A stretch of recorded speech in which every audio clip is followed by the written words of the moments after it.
Homage to the Blessed One, Noble One, the rightly self-awakened One. Homage to the Blessed One, Noble One, the rightly self-awakened One. Homage to the Blessed One, Noble One, the rightly self-awakened One. Welcome to all the monks and novices, and blessings to all the laity.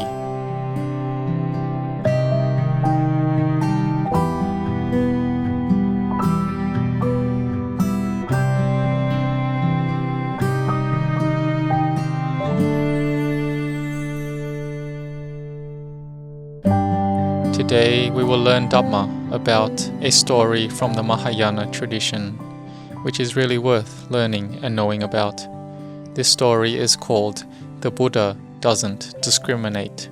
So let us listen together. There was a group of children playing around in a certain village, and later there was a man from the caste of Shudras. This Sudra caste is for manual labor and is the lowest caste. They had to use their physical strength for labor. This man was carrying some dirty things going through that village.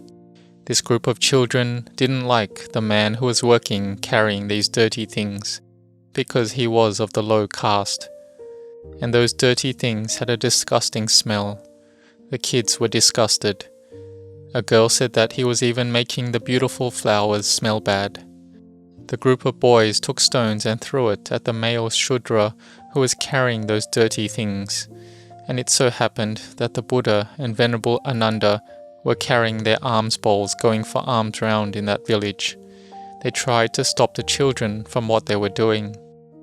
And later a woman who was one of the kids' mothers gave alms into their bowl. Two of the children saw this and got some faith and took some stones to put in their alms bowl.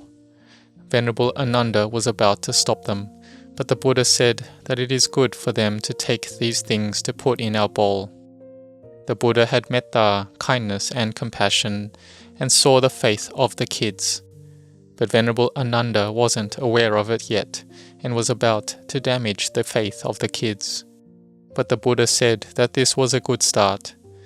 The kids have faith, and so he would receive it, even if it was stones that they were putting into the bowl. We may remember in a past life of King Asoka, where he had given mounds of dirt as alms to our fully enlightened Buddha, and the Buddha received it. And later on, King Asoka was one with a lot of spiritual development who helped Buddhism to prosper, and he protected Buddhism with his full strength and ability, and so he got the name Dhamma Asoka. He had the highest faith in the Buddha. Here we continue to listen to the story in this village. The Buddha saw the kids who were harming the Shudra who was carrying the dirty things. The Buddha used his body to protect him, and the Buddha was hit by some of the stones thrown by the kids. Venerable Ananda was trying to stop it, but the Buddha called the Sudra and the children to come listen to his teaching. He wanted to tell them a story. The kids said that they had listened to many stories already, so they didn't want to listen anymore. The Buddha had metta and the quality of patience, so he asked them if they had heard of this story about a very long snake. It was as long from this house to that house. So the children were interested to listen to this story about this snake.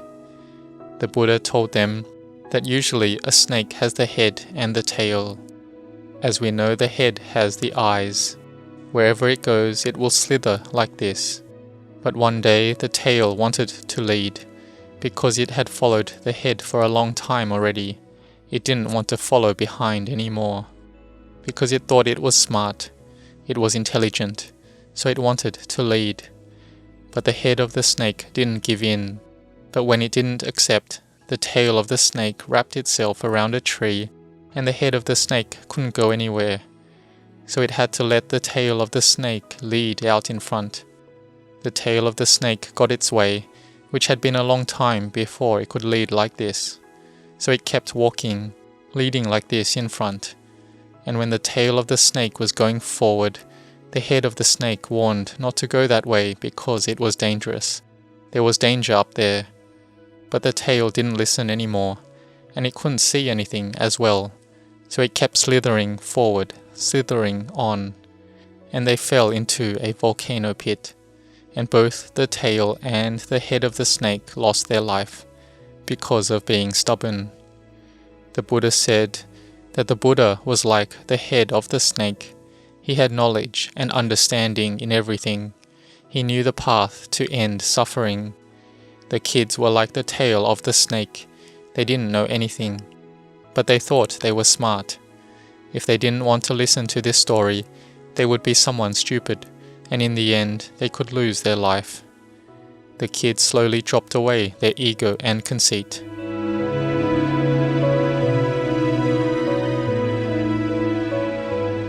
Some of the kids were very bad-tempered and still didn't want to listen.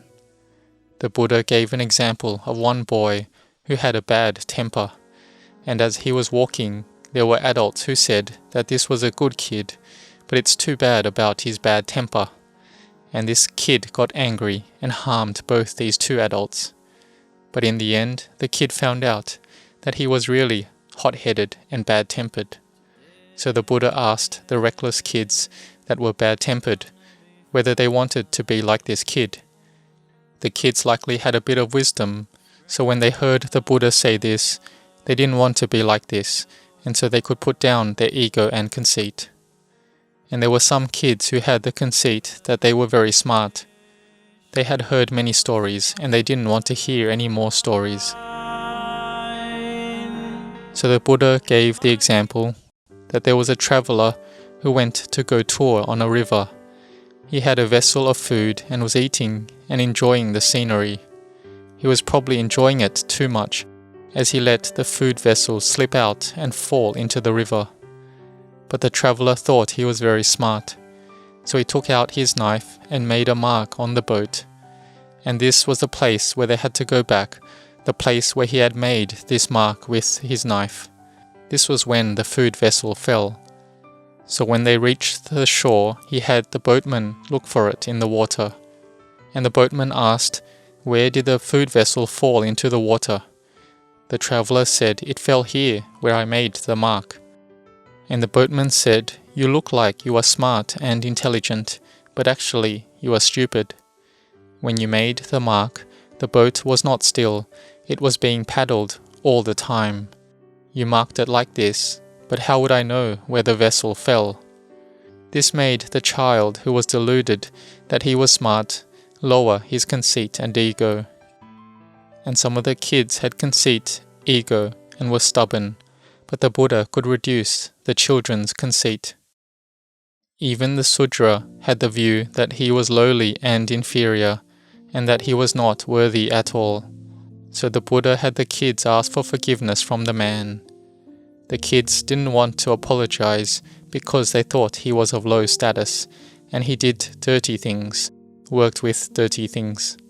And even the Sudra felt that he was the most lowly around this area, and he had received much criticism and blame. But the Buddha had kindness and compassion, and so he asked the children, "Why are you disgusted by this Sudra?" They answered that it was because he smelt, and he was dirty, and he worked in dirty places. He smelt bad, and he ruined the atmosphere everywhere. Then the Buddha asked them, "Who was the one who made these dirty things? Aren't you the ones who made those dirty things? Will you clean it yourself? Will you organize to clean it yourself so that there are no more dirty things left? You have forgotten what you owe this man. This person has cleaned it for you. He has handled these dirty things for you. You forget the debt you owe to this person. This is not right." So the Buddha told them a story of ones who forgot their debt of gratitude. There were some traders who were traveling in the sea, and there was a big storm that came, and it capsized the boat in the middle of the sea. They were swimming and about to die. All the people screamed out and thought they would die for sure. But because of their merit, or that their time was not up yet, there was a giant tortoise in the bottom of the sea which likely had felt that there were people who had fallen into the sea and were screaming out. So it had this feeling, and it went to help, and took the traders to the shore of an island. After the turtle had helped them, it was out of energy, and so it slept. Here the traders were hungry and starving. They didn't know where they would find food, because it was an island, and they didn't have the strength to go anywhere else, and a wrong view arose. They had bad thoughts, wanting to take the life of the turtle as food. And many others thought the same way, and there were some who disagreed. They had an argument, but they took the life of the turtle, and it died. And later, the result of Dhamma arose. Big elephants ran towards the traders until they ran up the mountain and fell off it into the sea, and ultimately they lost their life and died. This was because of forgetting their debt of gratitude. The Buddha asked the children if they wanted to be like this. The children said that they didn't want to be like this, so everyone started to reduce their conceit and ego. And to the Sudra who was listening, the Buddha came up to him, but the Sudra didn't want the Buddha to touch his dirty hands. But the Buddha said for them all to listen, and the kids sat to listen. The Buddha taught them that we people aren't high or low according to our birth. This birth, if we practice goodness, practice with sila Dhamma, morality, then we can be high on the level of the mind. We aren't high or low because of the exterior. The Buddha's teachings are like a stream of water, and those who learn Dhamma will gain coolness and happiness. Drinking this water, their thirst will disappear. And this left a deep impression on each person, and the Sudra later became a disciple of the Buddha. Venerable Ananda said that this teaching the Buddha gave made him gain a lot of wisdom.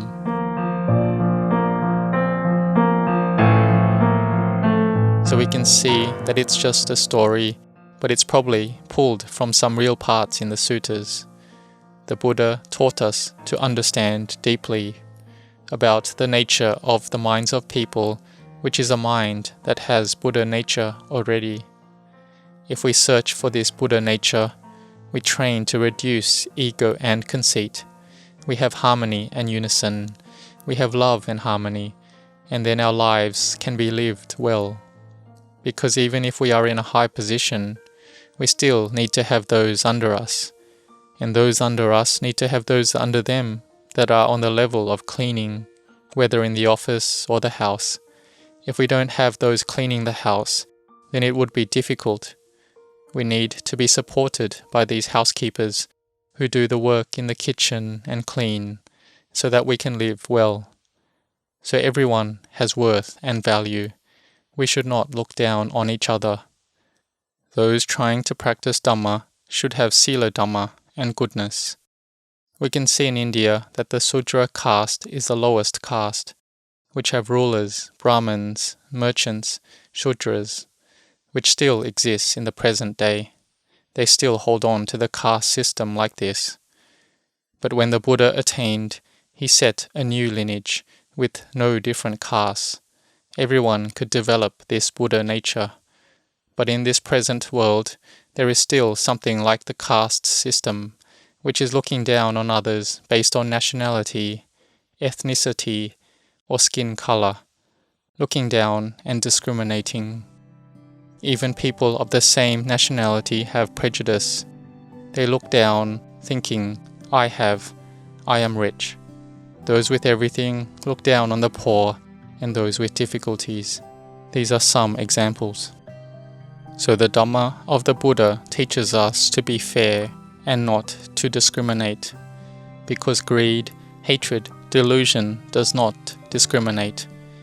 It leads us to love, hate, disgust, fear. So may we learn and practice Dhamma. Then we will develop and prosper.